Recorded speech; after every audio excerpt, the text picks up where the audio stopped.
So advice has become a currency that's losing its value.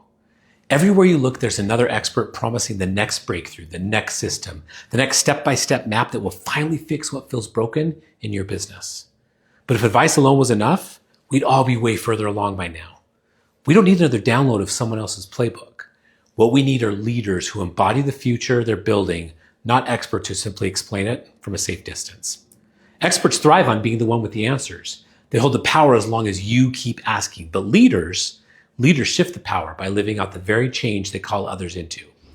That's the difference. Advice might make someone nod their head, but embodied leadership makes people move their feet. And in this marketplace, in this economy, in this moment, movement is everything. How many times have you heard the same advice repackaged with a new label? Build systems, focus on the customer. That's not wrong, but it's not new, and it's not what creates lasting transformation. Information alone can't carry the weight of execution, and without embodiment, advice just becomes noise. Without leadership, vision never leaves the page.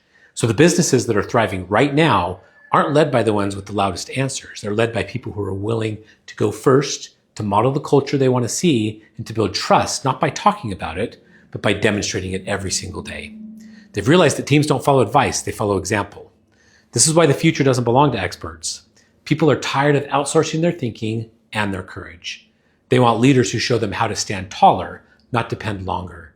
In the next wave of influence, of innovation, of impact, it will come from leaders who understand that credibility is no longer built by claiming authority. It's built by embodying alignment. Embodied leadership isn't about perfection. It's about integration. It's about making decisions that reflect your values, even when no one's watching. It's about holding space for others to grow instead of hoarding control so that you can look important. And the ripple effect, undeniable. When a founder embodies ownership, the team begins to embody it too. And when you embody trust, you create safety. And safety is what unlocks innovative creativity and loyalty. Advice can't do that. Advice might spark a thought, but only embodied leadership sparks transformation.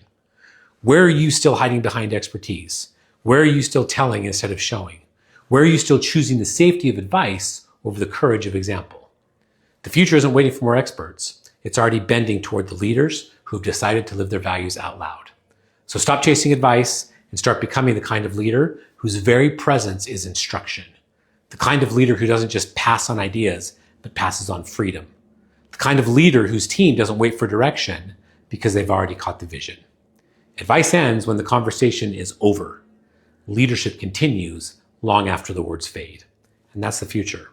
And it belongs to leaders who are willing to embody the very change they're asking for.